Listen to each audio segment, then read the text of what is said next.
जरा सोचो, तुम एक दिन उठो और न जाने कैसे तुम्हारे अंदर करिश्माई शक्तियां आ जाएं। कुछ ऐसा ही होता है हमारी आज की कहानी में। कहानी की शुरुआत में हम रूमी नाम की एक लड़की को देखते हैं जो काफी मशहूर चिकन रेस्टोरेंट चलाती थी। वो कभी कॉलेज नहीं गई क्योंकि उसकी माँ अकेले ही उसे पाल रही थी। उसका बाप बचपन में ही घर छोड़कर चला गया था। एक दिन रूमी और बाकी दुकानदार मुश्किल में पड़ गए क्योंकि टायसान नाम की एक कंपनी ने मॉल बनाने के लिए इनकी जगह पर कब्जा करने का फैसला कर लिया। इन छोटे छोटे दुकानदारों को किसी ने मुआवजा तक नहीं दिया। एक रात भाड़े के गुंडे उनके यहाँ घुस आए और रूमी को अपने ही घर से बाहर फेंक दिया। उसकी माँ उन्हें भगाने के लिए पीछे से एक वैन ले आई, लेकिन बदमाशों ने उसे भी बाहर निकालकर जमीन पर गिरा दिया। जोर से गिरने की वजह से वो उसी वक्त बेहोश हो गई। रूमी और बाकी लोग उसे तुरंत हॉस्पिटल लेकर आए, जहां उसकी माँ इलाज के दौरान ही मर गई। उसी पल आसमान से आया एक मीटियोरॉइड पहाड़ों से जा टकराया। उसके टकराने से पहाड़ों से निकलने वाली नदी में भी अजीब सी शक्ति भर गई।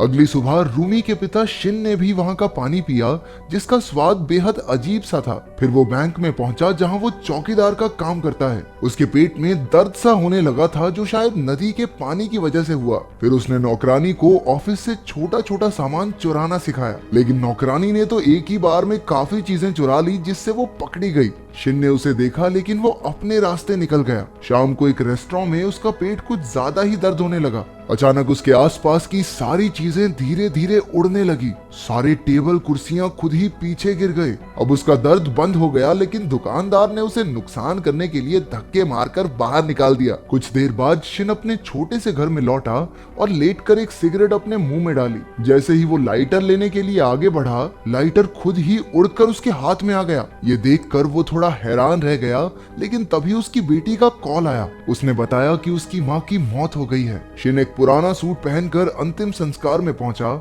जहां वो अपनी बेटी को पहचान तक नहीं पाया, क्योंकि रूमी के बचपन में जब वो उन्हें छोड़कर चला गया था, तब से अब तक उसने रूमी को देखा ही कहां था। अचानक वहां प्रेसिडेंट मिन आ पहुंचा, जो कंपनी के बदमाशों का लीडर है। रूमी उसे देखते ही आग बबूला हो गई, लेकिन मिन कहने लगा कि उसकी माँ खुद की गलती से मरी है, इसमें कंपनी का कोई लेना देना नहीं है। गुस्से में रूमी उसे पटकने ही वाली थी कि उसके लॉयर किम ने रूमी को रोक दिया। जाते हुए मिन ने बड़े एटीट्यूड में रूमी को पैसे भी दिए, लेकिन रूमी ने पैसे उसके मुंह पे दे मारे। इसके बाद शिन रूमी के रेस्टोरेंट में गया, जिसकी बर्बाद हालत देखकर वो भी दुखी हो गया। गुस्से में उसने हवा में मुक्का मारा, लेकिन इसकी वजह से कूड़े का बड़ा सा ढेर पीछे गिर गया। तभी उसे वो लाइटर वाली घटना याद आई और वो भागकर अपने घर पहुंचा। बार बार लाइटर उसके हाथ में आ रहा था, जिससे ये साफ हो गया कि पता नहीं कैसे, पर उसके पास जबरदस्त जादुई शक्तियां आ गई हैं। कुछ ही पलों में वो घर की सारी चीजों को एक साथ उड़ाने में कामयाब हो गया।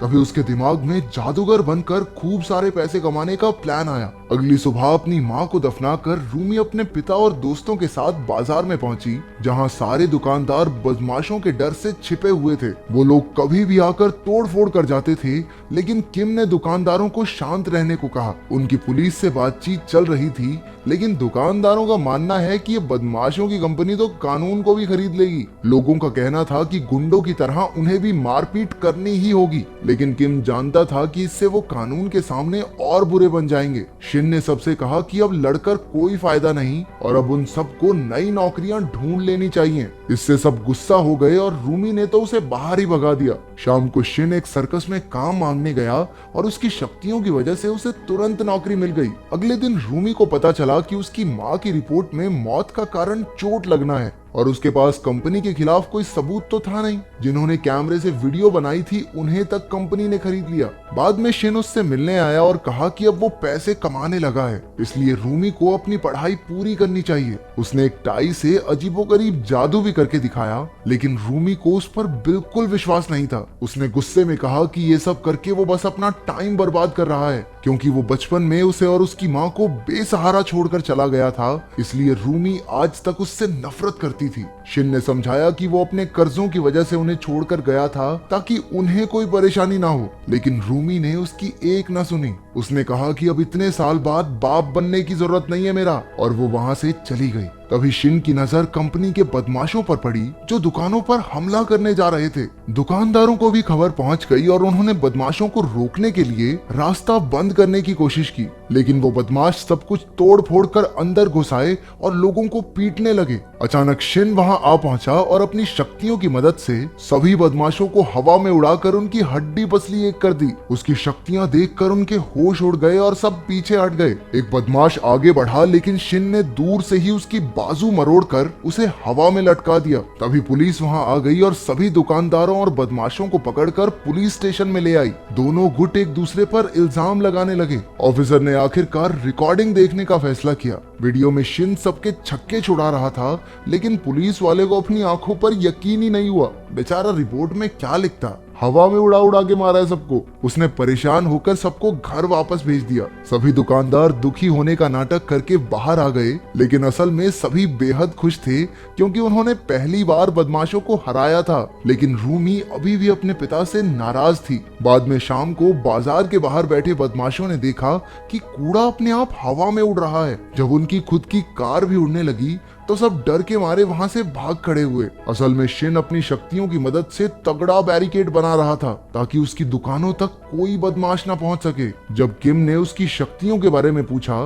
तो वो कहने लगा कि शायद ये शक्तियां उसकी पत्नी ने स्वर्ग से उसके लिए भेजी हैं। बाद में फिर किम ने रूमी को बताया कि उसके पिता बस उसकी सुरक्षा करना चाहते हैं। वो चाहे जैसे भी हों, लेकिन असलियत में उससे बहुत प्यार करते हैं। उधर बदमाशों ने जाकर अपने लीडर से कहा कि अब वो शिन का मुकाबला नहीं कर पाएंगे। अगले दिन रूमी ने आम लोगों से मदद मांगने के लिए वीडियोस बनाई और फिर अपने पिता के साथ भी बात करने के लिए राजी हो गई। उसे डर था कि इन शक्तियों की वजह से शिन के शरीर को कोई नुकसान ना हो जाए। उधर बदमाशों का लीडर कंपनी की मालकिन से बात करने आया। मालकिन ने अपने गुंडे बुलाकर लीडर को ही पिटवा दिया क्योंकि वो अभी तक जमीन खाली नहीं करवा पाया था, और वो खुद भी डर के मारे चीखने का नाटक करने लगी ताकि बाद में इल्जाम उस पर न आए। अब मालकिन किसी भी हालत में शिन को अपने रास्ते से हटाना चाहती थी ताकि वो अपना मॉल बना सके। उसी शाम टीवी पर शिन की शक्तियों की खबर फैल गई और टीवी वालों ने उसे नॉर्थ कोरिया का जासूस कहकर लोगों के सामने पेश किया। 2 दिन बाद पुलिस वाले शिन को ले जाने आए क्योंकि बैंक ने उस पर चोरी का इल्जाम लगाया था। शिन उनके साथ चल तो पड़ा, लेकिन ऑफिसर्स ने बिना कोई कार्रवाई किए उसे बंदी बनाकर जेल में डाल दिया। उधर किम को पता चला कि कंपनी के किसी आदमी ने पैसों के बदले रूमी की मां के खून का इल्जाम अपने सर ले लिया। इससे कंपनी सारे कानूनी मसलों से बाहर हो गई। ये सब मालकिन का ही प्लान था। उसने बदमाशों की नई कंपनी बनाकर कानूनी तरीके से जमीन हड़पने की तैयारी शुरू कर दी। उसने पुलिस से भी हाथ मिला लिया था और शिन को जेल में डलवा कर अब उसका रास्ता बिल्कुल साफ था। सारे बदमाश अपने लीडर के साथ कब्जा करने पहुंच गए। किम ने ये सारी खबर रूमी को दी और उसे वहां से भाग जाने को कहा, लेकिन रूमी आखिरी दम तक लड़ना चाहती थी। उधर मालकिन जेल में शिन से मिलने पहुंची। उसने ऑफर दिया कि अगर शिन उसकी कंपनी के लिए काम करने लगे तो वो उसे छुड़ा लेगी, नहीं तो वो उसे आम जनता की नजरों में देशद्रोही बनाकर ही छोड़ेगी। उधर पुलिस भी कंपनी के ऑर्डर्स पर बैरिकेड तोड़ने लगी, लेकिन रूमी और बाकी दुकानदारों ने छोटे बॉम्ब्स फोड़कर उन्हें रोके रखा। लेकिन पुलिस ने तो जेसीबी की खुदाई चालू कर दी। सारे दुकानदार अपनी जान बचाकर भागे। रूमी ने देखा कि एक आदमी मलबे में फंसा हुआ था और वो उसे बचाने लगी। तभी अचानक से जबरदस्त धमाका हो गया। दोनों उड़कर साइड में आ गिरे और लोगों ने उनकी मदद की। आखिरकार पुलिस बाजार में घुस ही गई। रूमी बाकी दुकानदारों के साथ दरवाजे बंद रखने की पूरी कोशिश कर रही थी। उन्हें छत तक पहुंचना होगा, नहीं तो पुलिस जरूर उन्हें जेल में डाल देगी। उधर जेल में शिन ने अपनी शक्तियों से एक पुलिस वाले का फोन छीना और लड़ाई की खबर देखने लगा। वो एक बार फिर से अपनी बेटी को अकेला नहीं छोड़ सकता था, इसलिए उसने अपनी हथकड़ियां तोड़ डाली और अपनी शक्ति से जेल की दीवार में बड़ा सा छेद कर दिया। वो धमाके से खिड़की से नीचे आ पहुंचा और सबसे पहले उसने उंगली घुमाकर मालकिन की कार तहस नहस कर दी। उसने धीरे धीरे उड़ना शुरू किया और कुछ ही देर में वो हवा से बातें करने लगा, लेकिन उसकी टक्कर एक बिल्डिंग से हो गई और सीधा नीचे आ गिरा। उसे एक बार फिर अपनी बेटी का ख्याल आया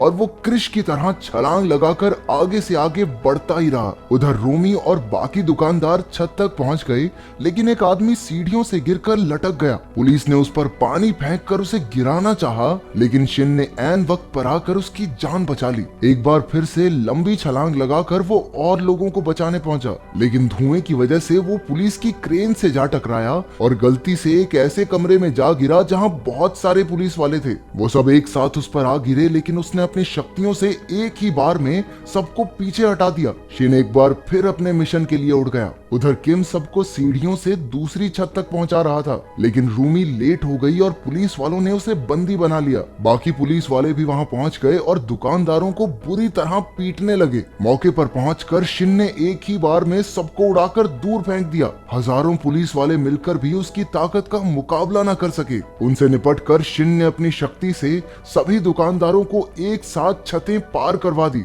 अब वो अपनी बेटी को ढूंढने निकला, लेकिन वो एक क्रेन के डिब्बे में बंद थी जो नीचे गिरने ही वाला था। उसके दरवाजे से एक पुलिस वाला गिरने ही वाला था कि रोमी ने उसकी मदद की। तभी शिन ने वहां आकर अपनी ताकत से पूरा डिब्बा ही सुरक्षित छत तक पहुंचा दिया। इसी धमाके में रूमी नीचे गिर गई, लेकिन जमीन से टकराने से पहले ही शिन ने उसे बचा लिया। अपनी बेटी से एक आखिरी बार माफी मांगकर शिन ने खुद को पुलिस के हवाले कर दिया। पूरे 4 साल बाद वो जेल से रिहा हुआ और उसने देखा कि पुरानी दुकान की जगह कुछ भी नहीं था। कंपनी को बहुत घाटा हो गया था, इसलिए कोई मॉल बना ही नहीं। फिर वो नए रेस्टोरेंट में गया जिसका नाम रूमी ने सुपर पावर